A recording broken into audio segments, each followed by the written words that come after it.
করছেন এসব? ছেড়ে দিন আমাকে, ছেড়ে দিন। নীলয় সাহেবের কাজের মেয়ে কুলসুমা ফ্লোর মুছছিল। ছাদ থেকে নেমে আসছিল এইবারে কেয়ারটেকার মমিন মিয়া। মমিন মিয়া কুলসুমার পেছন সাইড দিকে থমকে দাঁড়ালো। কুলসুমা মনে সুখে ফ্লোর মুছছিল আর গুনগুন করে গান করছিল। মমিন মিয়া একটু বদ চরিত্রের লোক। মমিন মিয়া নিজেকে কন্ট্রোল করতে পারলো না। কুলসুমার পেছনের সাইড দিকে আস্তে আস্তে কুলসুমার পেছনে এসে কুলসুমার পেছন থেকে জামা তুলে দেখছিল। হঠাৎ কোন সময় টান পড়লে পেছনে ফিরে দেখে মমিন মিয়া ওর জামা তুলছে। কুলসুমা বলল, কি ব্যাপার চাচা, আপনি আমার জামা ধরে টানছেন কেন? মমিন মিয়া বলল, তোর গায়ে পোকা পড়েছিল, পোকা সরিয়ে দিচ্ছিলাম। কুলসুমা বলল, এইখানে পোকা কোত্থেকে আসলো?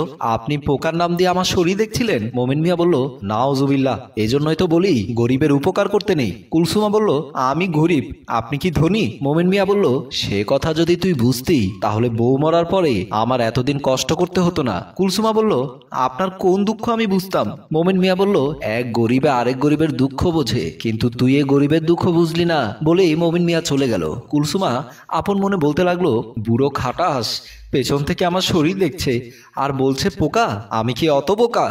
বকবক করতে করতে ফ্লোর মুছতে লাগলো। ইভা ও নিলয় স্বামী স্ত্রী। নিলয়ের মা বেশ কিছুদিন ধরে অসুস্থ, তাই নিলয় ইভা মাকে নিয়ে ডাক্তারের চেম্বারে যাচ্ছেন। ইভা কাজের মেয়ে কুলসুমাকে ডাকলেন, কুলসুমা, এই কুলসুমা। কুলসুমা ঘরের বাহিরে ফ্লোর মুছছিল। ওখান থেকে বলল, জি ভাবি সাহেব। ইভা বলল, কই গেলি, একটু এদিকে আয়। কুলসুমা ফ্লোর মোছা বাদ দিয়ে ড্রয়িং রুমে গেল। কুলসুমা এসে বলল, জি ভাবি। ইভা বলল, কই গিয়েছিলি? কুলসুমা বলল, বাহিরে ফ্লোরটা একটু মুছছিলাম। ইভা বলল, বাহিরের ফ্লোর মোছা কি তোর কাজ? ওটা তো বাড়ির দারোয়ানে মুছবে। কুলসুমা বলল, ওই খাটাসের কি সে সময় আছে? সারাক্ষণ থাকে কোন রুমে কে উদলা হয়ে ঘুমাচ্ছে, ছাদের মধ্যে কোন ভাবির কাপড় শুকাতে গেছে। ওই শালা বুড়ো বান্দর ওদিকে খাপটি মেরে থাকে। দরজার সামনে কিরকম নোংরা হয়েছে, এজন্যই নিজে পরিষ্কার করছিলাম। ইভা বলল, আচ্ছা বাদ দে, শোন, আমি আর তোর সাহেব আমার শাশুড়িকে নিয়ে ডাক্তারের চেম্বারে যাচ্ছি। আমরা আস্তে আস্তে তুই ঘরটা পরিষ্কার করে রাখিস আর পারলে রান্নাটা সেরে ফেলিস। কাজের মেয়ে কুলসুমা বলল, ভাবি আপনি টেনশন করেন না, আমি সব কইরা রাখবো। নিলয় বলল, তাড়াতাড়ি চলো, আবার ডাক্তারের সিরিয়াল পাবো না। বলেই ওর অসুস্থ মাকে নিয়ে বের হয়ে গেল। সিঁড়ি দিয়ে নামতে সামনে পড়লো দারোয়ান মমিন মিয়া। দারোয়ান চাচা সালাম দিয়ে বললেন, আপনারা কই যাইবেন? নিলয় বলল, আমার মা আজ বেশ কিছুদিন ধরে অসুস্থ, তাই তাকে একটা ভালো ডাক্তার দেখাতে নিয়ে যাচ্ছি। ইভা বলল, চাচা আমার বাসার দিকে একটু খেয়াল রাখিয়েন, বাসার ভেতরে শুধু কাজের মেয়েটা আছে, আর কেউ নেই। পারুল বেগম বলল, হ ভাই, একটু আমাগো বাসাটার দিকে খেয়াল রাখেন, ছোট কাজের মেয়ে তো, ভয় পেতে পারে। মমিন বলল, কোনো চিন্তা করবেন না আপা, আমি আছি তো। ওরা সিঁড়ি বেয়ে নেমে গেল এবং দারোয়ান চাচা সিঁড়ি বেয়ে উপরের দিকে উঠে গেল। নিলয় মা এবং ইভাকে নিয়ে ডাক্তার সাইফুলের চেম্বারে ঢুকলেন। ডাক্তার সাইফুল ওনাদেরকে দেখে বললেন, বসুন বসুন। তারপর নিলয় ইভা এবং পারুল বেগম চেয়ারে বসলেন। ডাক্তার সাইফুল বললেন, সমস্যা কার? নিলয় বললেন, আমার মায়ের। সাইফুল বললেন, কি সমস্যা? ইভা নিলয়ের দিকে তাকিয়ে বলল, তুমি একটু বাইরে যাও তো। নিলয় বাইরে চলে গেল। তারপর ডাক্তারের দিকে তাকিয়ে ইভা বলল, আমার শাশুড়ি প্রস্রাবের সমস্যা হয়, তলপেটের ডান পাশে ব্যথা অনুভব করেন। ডাক্তার সাইফুল বলল, আপনার কি ঋতুবন্ধ? পারুল বেগম বললেন, না, তবে রেগুলার না। ডাক্তার সাইফুল বললেন, আপনি একটু ওই বেডে শুয়ে পড়েন। পারুল বেগম রোগীর জন্য রাখা বেডে শুয়ে পড়লেন। তারপর ডাক্তার সাইফুল উনাকে বিভিন্নভাবে পরীক্ষা নিরীক্ষা করে দেখতে লাগলেন।